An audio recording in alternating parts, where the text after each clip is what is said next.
ओजिमा नमस्ते। तो आज हम बेसिकली यूथ और स्टूडेंट्स से मैं बात करना चाहूँगा। अभी 2-3 दिन पहले मैंने एक पोस्ट फेसबुक पे डाली थी जिसमें था कि हमारी एजुकेशन सिस्टम ने कैसे युवाओं की, स्टूडेंट्स की सोच को ख़त्म कर दिया। उनके प्रश्न नहीं उठते हैं और वो कोई स्टेप नहीं ले पाते हैं और उनकी बिना प्रश्न उठने की एक मानसिकता हो गई है, एक गुलाम मानसिकता अगर जिसे कहा जाए तो उसमें कोई दो राय नहीं है। तो उसी पे एक 11th क्लास की स्टूडेंट का रिप्लाई आया था कि आप गलत कह रहे हैं, हम क्वेश्चंस को पूछते हैं और काफ़ी क्वेश्चंस के जवाब मिलते हैं, कुछ के टीचर्स नहीं देते, कहते हैं ये तो कोर्स का पहले कर लेते हैं और बाद में बताएंगे या ये तुम्हारे कोर्स का नहीं है, तो कह के वो टाल देते हैं। तो जो मेरे क्वेश्चन कहने का तात्पर्य था उसको समझने के लिए पहले हमें ये समझना होगा कि मेरे ओपिनियन में 2 तरह के क्वेश्चंस होते हैं। एक क्वेश्चंस वो होते हैं जो 10-15 मिनट के लिए हमारे मन में उठते हैं, कोई कौतूहल उठी कि हमने सोचा कि ऐसा, ये ऐसा क्यों, वैसा क्यों, फिर कोई काम आता है या कोई वीडियो, कोई फिल्म या कोई ऐसी डाइवर्टिंग चीज़ आती है और हम डाइवर्ट हो जाते हैं और उस क्वेश्चन को भूल जाते हैं। उसको मैं मन की कौतूहल मानता हूँ कि आपने ठीक है 10-15 मिनट सोचा, ख़त्म बात अब। और दूसरे जो तरह के क्वेश्चंस होते हैं जिनकी मैंने अपनी वीडियो में बात करी थी, अपनी पोस्ट में बात करी थी, वो क्वेश्चन होते हैं जो हमारे बिल्कुल अंदर से उठते हैं, जो हमारी प्यास से उठते हैं, जो हमारा एक डीप से उठते हैं कि यार ऐसा क्यों, क्या है ना। इसको समझने के लिए जैसे न्यूटन सेब पेड़ से गिरा, क्वेश्चन उठा क्यों, और लग गया वो खोज में, है ना। तो क्वेश्चन ऐसे होने चाहिए जो आपको सोने ना दे, जो उसके आंसर पाने के लिए आपको हमेशा जगा के रखें, एक एनर्जी आपके अंदर बना के रखें कि क्यों, कैसे उसका आंसर आपको पाना है। और ऐसे ही न्यूटन, आइंस्टाइन, एडिसन, अगर ये ना होते, इनके अंदर ये क्वेश्चंस ना उठते, तो आज की डेट में जिस संसार को हम देखते हैं, जो यहाँ इतने साइंस है, ये शायद ना होती अगर वो भी ऐसी एजुकेशन के थ्रू गुजरते। तो फिर और इधर आ जाएँ तो जितने भी हमारे भगत सिंह हो गए, महात्मा गांधी हो गए, हमारे फ्रीडम फाइटर्स हो गए, तो इन्होंने जब देखा कि क्यों इक्वालिटी नहीं है, क्यों हमें उन अंग्रेज अपने से कम समझते हैं, क्यों हमारे ऊपर ये राज कर रहे हैं, क्यों हमारे साथ अन्याय हो रहा है, तो आंसर मिला कि हाँ ये गलत है और फिर लग गए वो उस आंसर को सोल्व करने में। और ऐसे ही बुद्ध, महावीर क्वेश्चन उठा कि क्यों ये इतने सारे दुख हैं या ये सारी चीज़ें क्यों हैं, क्यों ये अस्तित्व है, क्वेश्चन उठा तो आंसर की खोज में लगे वो। और खोज में लगने के बाद देखते हैं हम एक स्पिरिचुअलिटी की नई डायमेंशंस हमारे आगे आज की डेट में हैं। और रिसेंट आ जाएं तो जितने भी हमारे मान लो ओयो के रितेश अग्रवाल हैं, जब उन्होंने देखा होटल्स की प्रॉब्लम है, क्वेश्चन उठा, स्टेप लिया तो ओयो आया।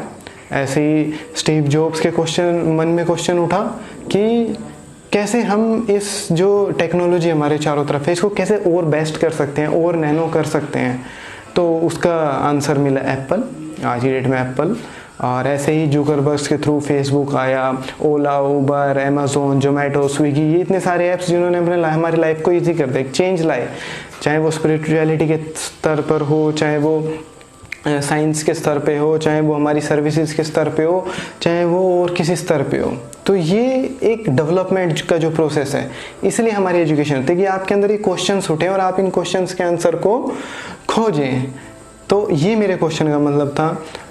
तो बात उठती है आज के समय की और बात उठती है हम युवाओं की, क्योंकि आज के समय में हम हैं, क्या हमारे क्वेश्चन उठ रहे हैं कि क्यों राजनीति का स्तर इतना डाउन हो चुका है आज की डेट में, क्यों धर्म और जाति के नाम पे पूरा देश बटा हुआ है, क्यों सबको पता है कि हमारा एजुकेशन सिस्टम बेकार है फिर भी हम इसको बदल नहीं पा रहे हैं, मैकॉले के एजुकेशन सिस्टम को फॉलो कर रहे हैं, है ना।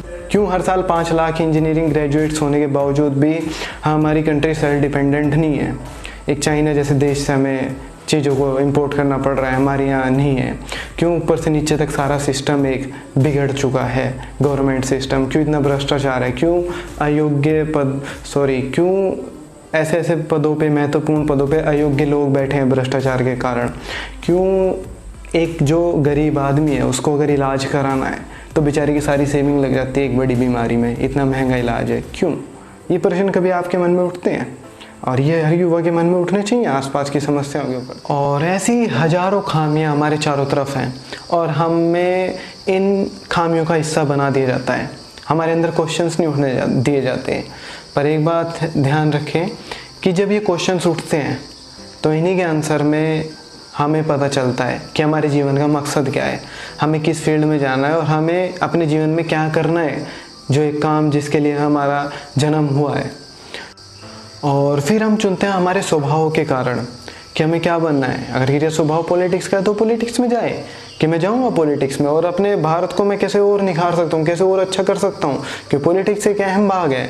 या मैं डॉक्टर बनूँ, डॉक्टर इसलिए बनूँ ताकि इतने गरीब लोग हैं जिन तक इलाज नहीं पहुँच पाता, क्योंकि इलाज ही इतना महंगा है, तो कैसे एक सस्ता इलाज मैं उन तक पहुँचा सकूँ। या मैं इंजीनियर बनूँ, किसी का इंजीनियरिंग में इंटरेस्ट है तो कि कैसे मैं अपने देश को आत्मनिर्भर बना सकूँ टेक्नोलॉजी के मामले में, कैसे हम एक चीन जैसे देश पे निर्भर ना रहना पड़े टेक्नोलॉजी के ऊपर। और यह कैसे मैं सिविल सर्विसेज में जाऊं तो कैसे इतने लोग हैं जिनके साथ अन्याय हो रहा है, जो गरीब है, जिनकी कोई सोर्स नहीं है, कोई आवाज़ नहीं है, उनकी कोई सुनता नहीं है, तो उन तक कैसे मैं अपनी बात, उनको कैसे मैं उठा सकता हूँ, उनके साथ अन्याय ना होने दूँ। इसलिए मैं सिविल सर्विसेज को चुनूँ, है ना। तो मकसद तो ये होने चाहिए थे। और इन्हीं ज्वलंत प्रश्नों से हम डिसाइड करते हैं कि doctor, engineer, artist, painter, civil services, singer, philosopher, writer, हमें क्या बनना है। ये आपको चुनने में सहयोग करेंगे आपके क्वेश्चंस। और ये प्रश्न होने चाहिए, जैसे मेरे अंदर प्रश्न उठे, एजुकेशन की फील्ड में मेरे लिए प्रश्न उठते हैं, तो मुझे पता है कि मुझे एजुकेशन की फील्ड में काम करना है ना। और अगर आपको ये काम पसंद आ रहा है तो इस चैनल को, इस प्लेटफॉर्म को ज़्यादा से ज़्यादा शेयर करें, ताकि ज़्यादा से ज़्यादा लोगों तक, पेरेंट्स तक, युवाओं तक एक जागृति फैल सके और थोड़ा शायद हम चेंज कर पाएँ। क्योंकि अगर थोड़ा सा भी चेंज हम कर देते हैं तो आने वाले और जो आगे एक चेन बनती जाएगी चेंज की, वो शायद सफल हो पाएगी और हो सकता है ना भी हो। पर इतना है कि हाँ, मैंने एक काम किया, मेरे जीवन में मैं आया, मैंने एक फील्ड में काम किया, कुछ बेटर करने की कोशिश करी, मैं ऐसे ही नहीं आया और ऐसे ही चला गया। तो आज बस इतना ही। और मैं चाहूँगा जितने भी युवा हैं और स्टूडेंट्स हैं वो इसको खाली एक मोटिवेशन तक ना समझें, वो इसको अप्लाई करें। क्योंकि अगर आप सिर्फ सुनेंगे तो सिर्फ बात इतनी होगी जैसे आपने एक किताब को पढ़ लिया पर अप्लाई नहीं करा, तो जीरो उसकी वैल्यू है ना। तो आपको इसको अप्लाई करना है ताकि आपके जीवन में परिवर्तन आ सके।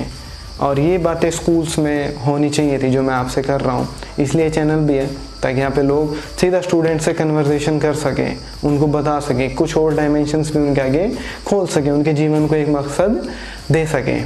तो आज इतना ही, मिलते हैं अब अगली वीडियो में, तब तक के लिए धन्यवाद और जी माँ।